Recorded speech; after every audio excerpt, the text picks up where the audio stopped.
My dear students, welcome to N K Baba chemistry classes. हमने पिछले class में electrolytic cell के बारे में बताया था, इलेक्ट्रोकेमिकल सेल के बारे में बताया था, सेल डायग्राम के बारे में बताया था। आज का जो टॉपिक्स है वह है conductance of electrolytic solution. Conductance of electrolytic solution का क्या मीनिंग है, पहले ये जानेंगे। कोई भी इलेक्ट्रोलाइट जो होंगे वाटर सॉल्युबल होगा।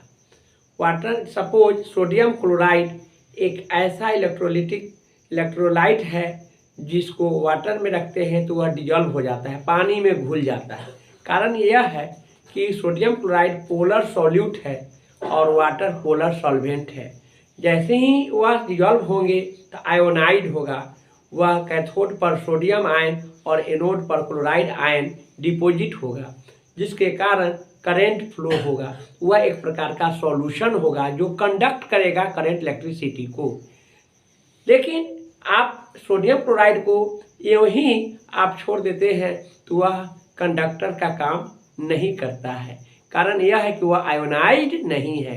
तो सोडियम क्लोराइड मोल्टेन स्टेट और एक्वस सॉल्यूशन में वह आयोनाइड होता है और ब्रेक डाउन होता है, इलेक्ट्रोलिसिस होता है, किसमें, कैथोड और एनोड में, जिसके कारण करंट कंडक्ट होता है।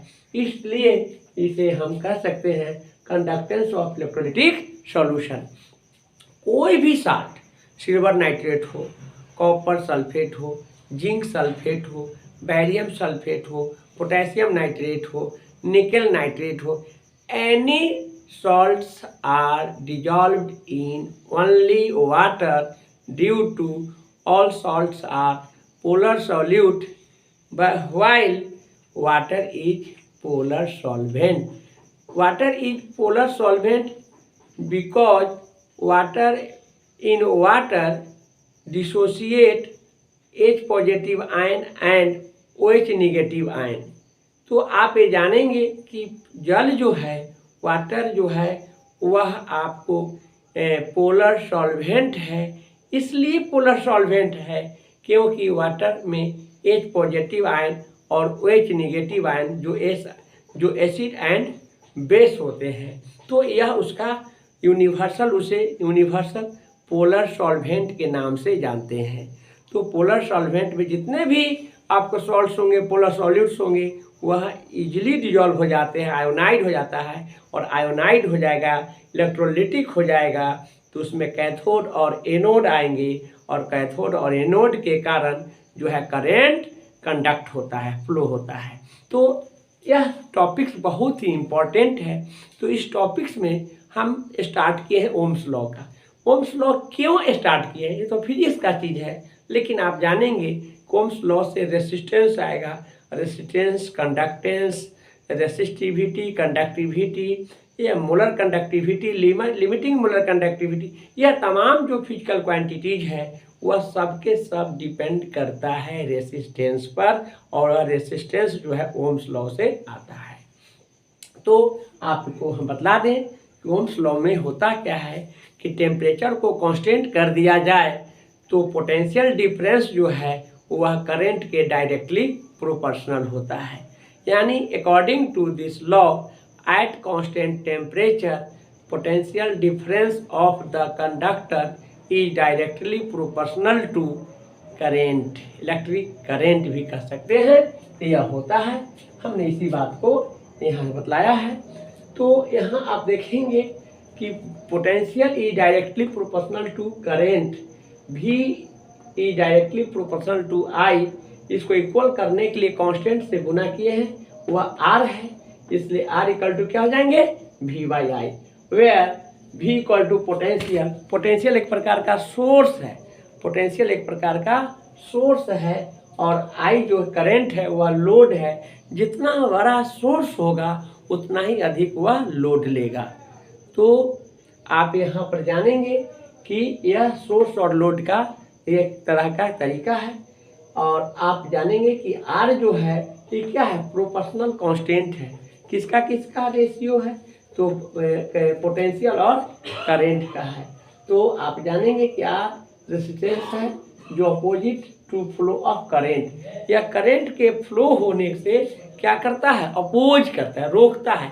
यानी जितना अधिक रेसिस्टेंस होगा उतना ही कम करंट का फ्लो होगा। तो इस बात को ध्यान में रखेंगे, यानी करंट को फ्लो होने से यह रोकता है। तो यह रेसिस्टेंस जो आया काफ़ी इंपॉर्टेंट है फिजिकल क्वांटिटीज में। रेसिस्टेंस जो होते हैं it is proportional constant which is opposed to flow of current। यह एक समानुपातिक स्थिरांक है जो धारा को प्रभावित होने से रोकता है। यूनिट ऑफ रेसिस्टेंस इज ओम। इसका खोज जो है ओम नामक वैज्ञानिक ने किया था, इसलिए रेसिस्टेंस का यूनिट क्या होंगे, ओम होगा। इसका ऐसा यूनिट जो है रेसिस्टेंस का जो होते हैं काफ़ी इंपॉर्टेंट है, इसको निकाला जा सकता है, लेकिन हमने यूँ ही इसको बतला दे रहे हैं। ऑब्जेक्टिव क्वेश्चन में पूछा जा सकता है। तो kg मीटर स्क्वायर पर सेकेंड क्यूब पर एम्पियर स्क्वायर इसका यूनिट होता है। यह बहुत इंपॉर्टेंट है, इसको ध्यान में रखेंगे। तो रेसिस्टेंस यह है। नेक्स्ट है कंडक्टेंस। कंडक्टेंस जो होते हैं वह रेसिस्टेंस के अपोजिट होता है, इन्वर्स होता है। जैसा आप जानिए रेसिस्टेंस करंट के फ्लो को रोकता है, जबकि कंडक्टेंस जो है करंट को फ्लो होने देता है। एक दूसरे का अपोजिट रिलेशन है यहाँ पर। तो आप कहेंगे कि the inverse of resistance is called conductance, यानी प्रतिरोध के व्युत्क्रम को क्या कहेंगे, प्रतिचालकत्व कहेंगे, कंडक्टेंस कहेंगे, और इसे कैपिटल जी से सूचित किया जाता है। पूछेगा, बहुत इंपॉर्टेंट है, ऑब्जेक्टिव क्वेश्चन के रूप में पूछे जाएंगे। 1 मार्क्स का जो है उसमें आएगा। अच्छा है, इसको ध्यान में रखेंगे।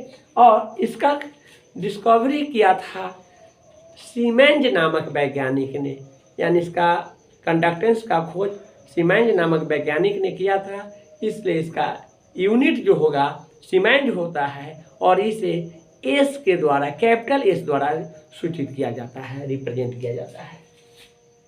Conductance equal to 1 by resistance.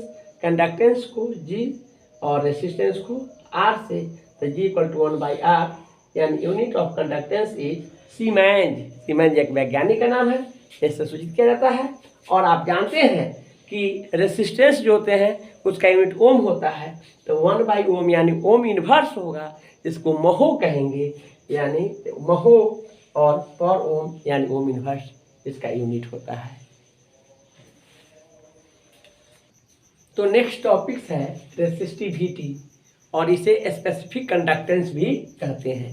तो ये होता क्या है कि इलेक्ट्रिकल रेसिस्टेंस जो होते हैं वह इलेक्ट्रिकल रेसिस्टेंस, जैसे मान लीजिए कि आपको यह कंडक्टर है और इसको एल से रिप्रेजेंट करते हैं, इसका स्मॉल एरिया होगा, एरिया क्रॉस सेक्शन।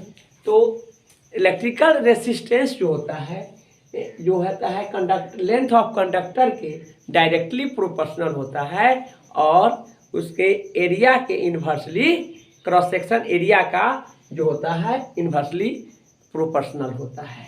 तो यही बात को हमने लिखा है, electrical resistance is directly proportional to length L and inversely proportional to area of cross section. Area का क्रॉस सेक्शन मतलब होता है छोटा क्षेत्रफल, जो यह वायर है इसको सेक्शन करते थे स्मॉल एरिया प्राप्त होता है। तो आप ये जानेंगे कि इलेक्ट्रिकल रेजिस्टेंस पर डिपेंड करने वाला है length of conductor and area of cross section. तो यहाँ पर इलेक्ट्रिकल जो रेजिस्टेंस है ये डायरेक्टली प्रोपोर्शनल टू लेंथ हो गया, इसको इक्वेशन फर्स्ट माने हैं, और inversely proportional to area of cross section हो गया, जिसे इक्वेशन 2 माने हैं।